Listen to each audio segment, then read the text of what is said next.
माता सबरी की तरह बनिए, और भक्त बनना है तो प्रभु हनुमान जी की तरह बनिए, बजरंगबली की तरह बनिए। जिस तरह सबरी ने अपने गुरु, आज माता सबरी को इस बात से जाना जाता है कि माता सबरी ने प्रभु श्री राम को जूठे बेर खिलाए थे और प्रभु श्री राम को अपने पास बुला लिया था। लेकिन माता सबरी ने यह कैसे किया,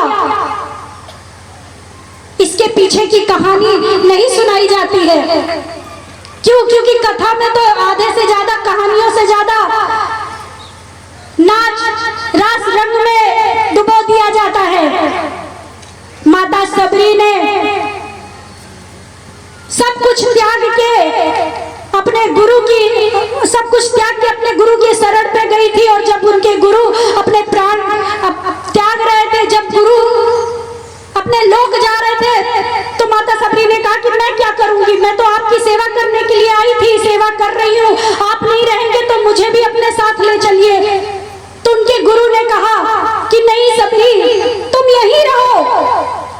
तुमने जिस प्रभु राम की कल्पना की थी, जिनके तुम दर्शन करना चाहती हो, तुम्हारा सौभाग्य होगा कि एक दिन तुम उन्हीं का मार्गदर्शन करोगी और उनके दर्शनों को प्राप्त करोगी। तुम उनका इंतजार करो। और वो चले गए। एक दिन, 2 दिन, महीने, सालों, वर्षों उन्होंने इंतजार किया। वर्षों उन्होंने मार्ग पर फूल बिछाए। लोग उनका मजाक उड़ाते रहे कि अरे ये तो पगली है, रोज फूल बिछा देती है, रोज समेटती है। लेकिन उनके ऊपर किसी का प्रभाव नहीं पड़ा। क्यों? क्योंकि उनको अपने गुरु पर विश्वास था, उनको अपने गुरु की वाणी पे विश्वास था। वो कहती थी अरे मेरे गुरु ने कहा है प्रभु श्री राम आएंगे तो जरूर आएंगे। आज तो गुरुदेव जी कहते, किसी ने गुरु बना लिया, गुरु जी कहते कि नहीं रुक जाओ, 5 दिन 6 दिन रुक जाओ, समय भी बताएंगे, इसके बाद धीरे धीरे सब कुछ ठीक होगा, धीरे धीरे सब कुछ ठीक होगा। तो हम रोज अरे आज तो नहीं हुआ, कल तो नहीं हुआ, इंतजार करते रहते, फिर हमारा धैर्य छूटने लगता है। और जब धैर्य छूटने लगता है तो ऊर्जा काम करना बंद कर देती है। तो जब तक हम धैर्य के साथ अपने गुरु पर विश्वास रखेंगे तो वही दृढ़ता हमें लाभ दिलाएगी। और उन्होंने वो दृढ़ विश्वास नहीं छोड़ा और हजारों वर्षों के बाद प्रभु श्री राम आए, उनके दर्शन उनको मिले और उन्होंने आगे का मार्ग पूछा। और उनका प्रभु श्री राम का एक भक्त ने मार्गदर्शन किया। वह उनके शिष्यत्व धर्म की वजह से उन्हें अपने प्रभु के दर्शन हुए। और भक्त बनना है तो श्री हनुमान की तरह बने, जिन्होंने अपना सीना चीर के दिखा दिया था कि मैं प्रभु राम का भक्त हूँ। मेरे अंदर, मेरे हृदय में केवल और केवल प्रभु श्री राम, सिया राम विराजते हैं। दृढ़ संकल्प जीवन में होना बहुत जरूरी है। हम बहुत से तीर्थ स्थानों पर जाते हैं, तीर्थ यात्रा करते हैं और हमको लगता है कि हमें उसका फल मिला होगा कि नहीं मिला होगा। तो मैं खुल के कहना चाहती हूँ कि आप तीर्थों में चले जाएं, तीर्थ का फल प्राप्त नहीं होगा आपको। और वो कैसे प्राप्त होगा? बहुत से लोग बोलते हैं कि दान करके आना चाहिए। खैर दान तो शब्द ही बेकार है। जो स्वयं दाता हो उसको हम क्या दान करेंगे? हमें तो गलत ही पढ़ाया गया, ज्ञान ही नहीं दिया गया सच्चा। हम उनके चरणों में समर्पण कर सकते हैं, किसी भी इष्ट के चरणों में हम दान नहीं कर सकते, क्योंकि वो तो स्वयं दाता है। हमारी क्या औकात, हमारी क्या बिसात कि हम उनको दान करें? हम सिर्फ समर्पण कर सकते हैं। और उसमें भी समर्पण कई जगह पे बोलते हैं कि हम तो अपने बाल दान कराए, हमने कपड़े दान कर दिए, हमने वस्त्र दान कर दिए, हमने ये कर दिया।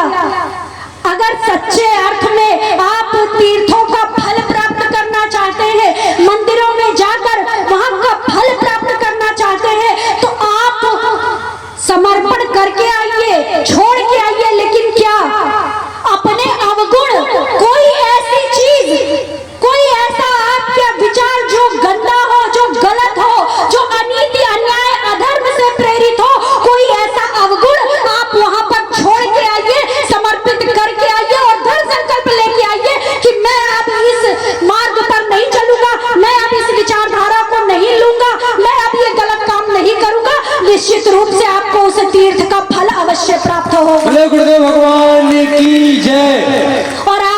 तीर्थों पे नहीं जा पा रहे हैं तो तीर्थों के राज सिद्धाश्रम धाम पहुंच जाइए, जहां स्वयं माता आदि शक्ति जगत जननी जगदम्बा सूक्ष्म रूप से विराजमान है। आप उनके चरणों पर जाइए और वहां चालीसा भवन है, जहां निरंतर चालीसा पाठ चल रहा है। आप वहां बैठकर 1 चालीसा, 2 चालीसा, 3 चालीसा करिए और अपने सारे अवगुणों को छोड़कर माँ के चरणों में प्रार्थना करिए कि माँ मैं तो शिशु हूँ, मैं आपका बच्चा हूँ।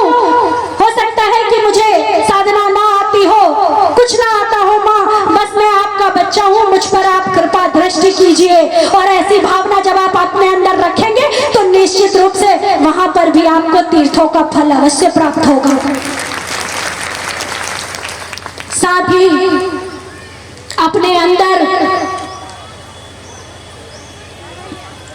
भगवती मानव कल्याण संगठन के सभी भाई बहनों से कहना चाहती हूँ और फिर से याद दिलाना चाहती हूँ कि मेरे गुरु भाई सिंह सी दहाड़ रखे और मेरी गुरु बहनें सिंहनी सी चिघाड़ रखे कि अनीति अन्याय अधर्म हमारे आसपास भी भटकने ना पाए।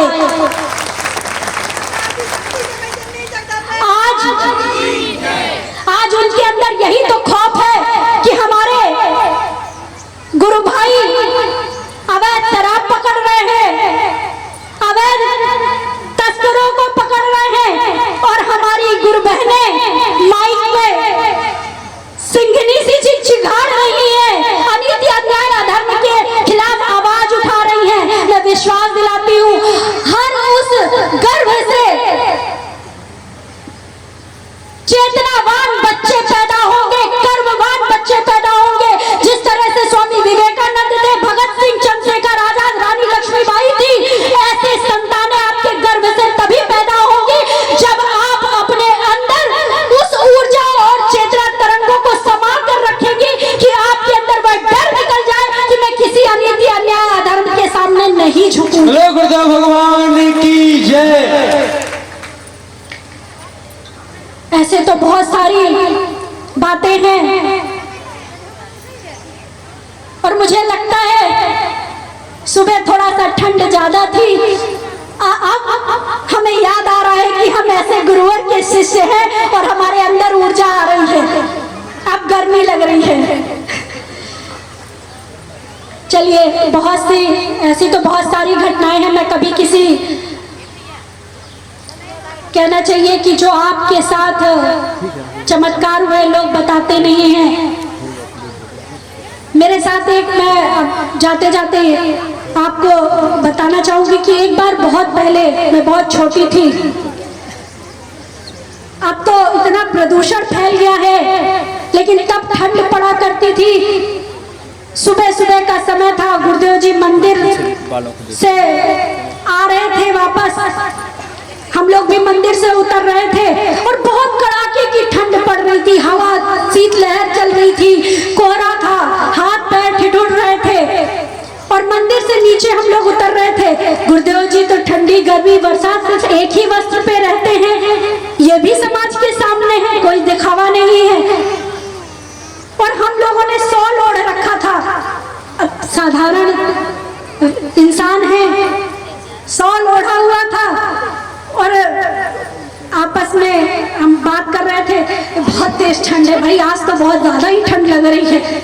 गुरुदेव जी ने तुरंत कहा कि अरे ये क्यों सोच रही हो कि ठंड लग रही है, ये सोचो कि कितनी तेज धूप निकली हुई है, कितनी तेज गर्मी हो रही है। और मात्र कुछ सेकंड के अंदर शरीर में गर्मी आ गई, शॉल लपेट के हमने रख दिया हाथ में, कहा यार गर्मी सी लग रही है एकदम अचानक से।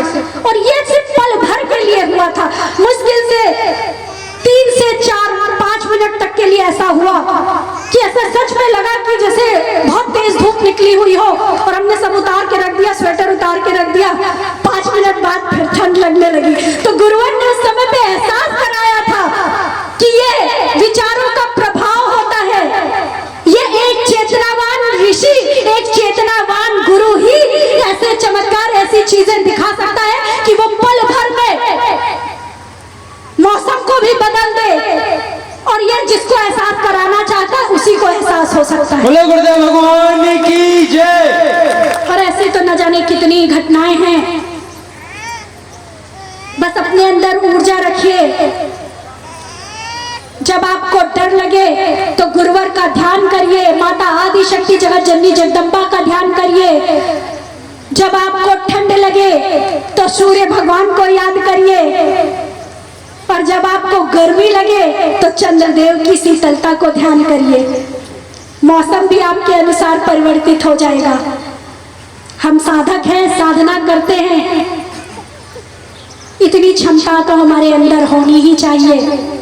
मैं निरंतर माता आदि शक्ति जगत जननी जगदम्बा के और परमहंस योगीराज श्री शक्तिपुत्र जी महाराज के चरणों में निरंतर यही प्रार्थना करती हूँ कि आपके जीवन में कोई कठिनाई ना आए। आप इसी प्रकार जन कल्याण के कार्यों में आगे बढ़ते रहे और माता आदि शक्ति जगत जननी और गुरुवर का आशीर्वाद निरंतर आप सभी लोगों को प्राप्त होता रहे। इन्हीं सभी मंगल कामनाओं के साथ पुनः आपने जो स्वागत किया, आपने जो मुझे स्नेह दिया, उसके लिए मैं बहुत आभारी हूँ। इसी तरह आपका और मेरा स्नेह प्रेम सदैव बना रहे और इसी तरह हम आप सभी गुरुवर के कार्यों, जो गुरुवर ने हमें कार्य सौंपा, उस कार्य को पूरा कर सके और समाज कल्याण की दिशा में इसी तरह आगे बढ़ते रहे। इन्हीं सभी कामनाओं के साथ सभी स्नेही भाई बहनों को जय माता की, जय गुरुवर की।